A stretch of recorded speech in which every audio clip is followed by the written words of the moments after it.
تو دوست اور بزرگوں، کسی عارف کا عارفانہ کلام ہے کہ حضرت عبداللہ ابن عباس نے اعضائے وضو کے بارے میں ایک بڑی عارفانہ اور حکیمانہ بات ارشاد فرمائی۔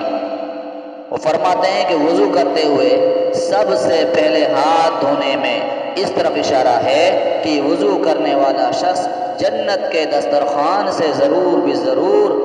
لذت یاب ہوگا، لذت حاصل کرے گا۔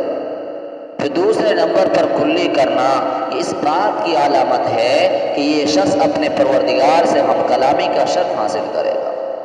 اسی طرح تیسرے نمبر پر ناک میں پانی ڈالنا جنت کی روح پرور خوشبوئیں سونگھنے کے لیے، اور چوتھے نمبر پر چہرہ دھونا اس بات کی طرف اشارہ ہے کہ کل قیامت میں انشاءاللہ باری تعالیٰ کا دیدار نصیب ہوگا، روح جلال و جبروت کا منظر ظاہر ہوگا۔ پانچویں نمبر پر دونوں ہاتھوں کو کونیوں سمیت دھونا یہ کنگن پہننے کی طرف اشارہ ہے۔ اسی طرح چھٹے نمبر پر سر کا مسح کرنا سونے کا تاج پہننے کے لیے، یعنی وہ لوگ جو نماز پڑھنے کے لیے وضو کرتے ہیں اور سر کا مسح کرتے ہیں، کل ان کے سر پر سونے کا تاج رکھا جائے گا۔ اسی طرح ساتویں نمبر پر کانوں کا مسح مقدس کلام الہی کو سننے کی طرف اشارہ ہے، یہاں بھی سنے گا وہاں بھی سننے کی توفیق ہوگی۔ آٹھویں پاؤں کا دھونا جنت میں داخل ہونے اور فرش مخمل پر چلنے کی طرف اشارہ ہے۔ انشاءاللہ ثم انشاءاللہ جو لوگ صحیح معنی میں وضو کرتے ہیں وہ اللہ سے ہم کلام بھی ہوں گے، جنت کی خوشبو میں رچیں گے اور بسے بھی ہوں گے، اور سر پر سونے کا تاج، ہاتھوں میں سونے کے کنگن، پاؤں مخملی فرش پر ان کے ہوں گے۔ اللہ تعالی ہم سب کو کامل وضو کرنے کے لیے قبول فرمائے۔ آج کی سائنس علوم کی طرف بہت دوڑ دھوپ کرتی رہی ہے، اسی میں اپنی کامیابی سمجھ رہی ہے، اور سائنسی علوم پر ہی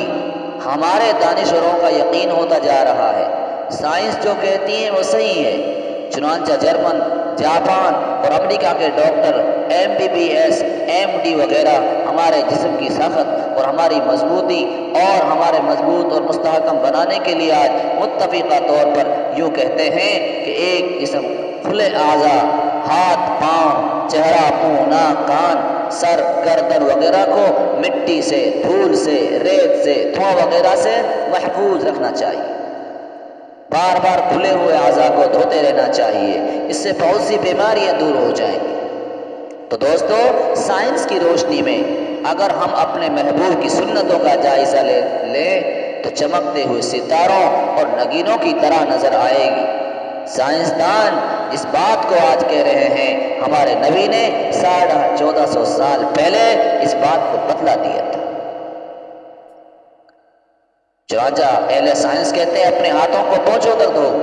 ہاتھوں کے جراثیم ختم ہو جائیں گے، کلی کرو، برش کرو، منہ صاف کرو، منہ صاف اور شفاف ہو جائے گا، منہ کی بدبو، دانتوں کا میل کچیل ختم ہو جائے گا، دانت مضبوط رہیں گے، ناک صاف رکھو، کیونکہ ناک کے ذریعہ سے بہت سی گندگی اور گندی چیزیں، جراثیم اندر چلے جاتے ہیں۔ سائنسداں یوں کہتے ہیں کہ ناک کے اندر اللہ نے بال رکھے ہیں، وہ فلٹر کا کام کرتے ہیں۔ جس طرح ہم اپنے کاروں کے فلٹر کو تبدیل کراتے رہتے ہیں اور صاف کراتے رہتے ہیں، اسی طرح ناک کے بالوں کا صاف کرنا بھی ضروری ہے۔ ان بالوں کو پانی کے ذریعہ صاف کرتے رہو تاکہ اچھی ہوا اندر جائے، گندی اور خراب ہوا باہر آ جائے۔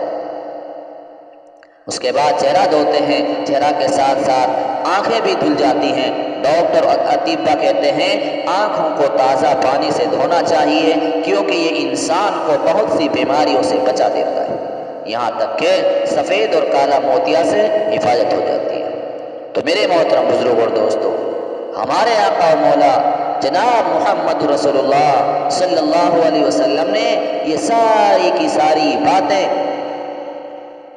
آج سے 1450 برس پہلے بتا دی تھی۔ آپ نے بتایا تھا،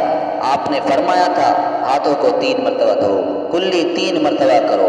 3 مرتبہ ناک میں پانی ڈالو، مسواک کرو، ناک صاف کرو، چہرہ اور اپنی آنکھوں کو 3 مرتبہ دھو۔ جیسا کہ ارشاد مبارکہ ہے، ارشاد فرمایا محبوب کریم صلی اللہ علیہ وسلم نے، ارشاد فرمایا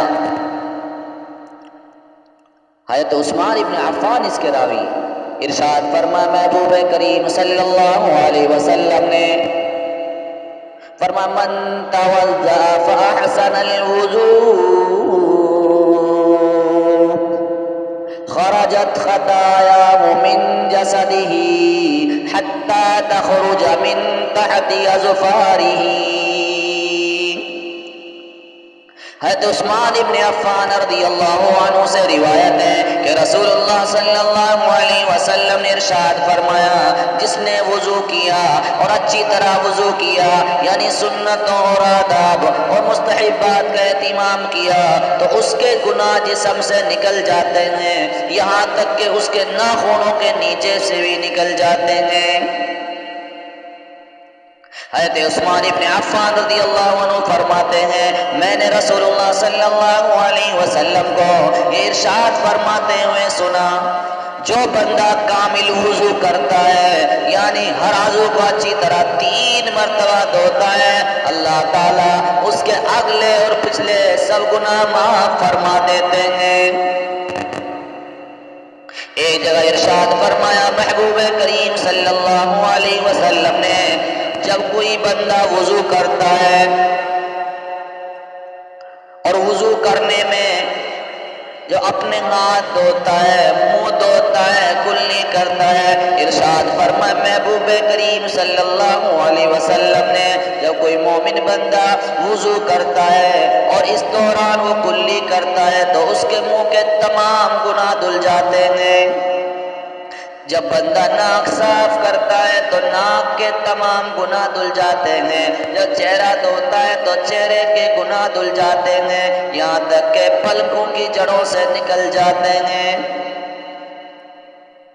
جب مومن بندہ ہاتھوں کو دھوتا ہے تو ہاتھوں کے گناہ دھل جاتے ہیں، یہاں تک کہ ہاتھوں کے ناخنوں کے نیچے سے بھی اس کے گناہ نکل جاتے ہیں۔ جب سر کا مسح کرتا ہے تو سر کے گناہ دھل جاتے ہیں، یہاں تک کہ کانوں سے نکل جاتے ہیں۔ اور جب پاؤں دھوتا ہے تو پاؤں کے گناہ دھل جاتے ہیں، یہاں تک کہ پاؤں کے ناخنوں کے نیچے سے بھی نکل جاتے ہیں۔ پھر اس مومن بندے کا ایک قدم چلتا ہے، وہ مسجد کی طرف چل کر جاتا ہے، اس کا مسجد کی طرف چل کر جانا اور نماز پڑھنا اس کے لیے مزید فضیلت کا اجر بنتا ہے، فضیلت کا ذریعہ بن جاتا ہے۔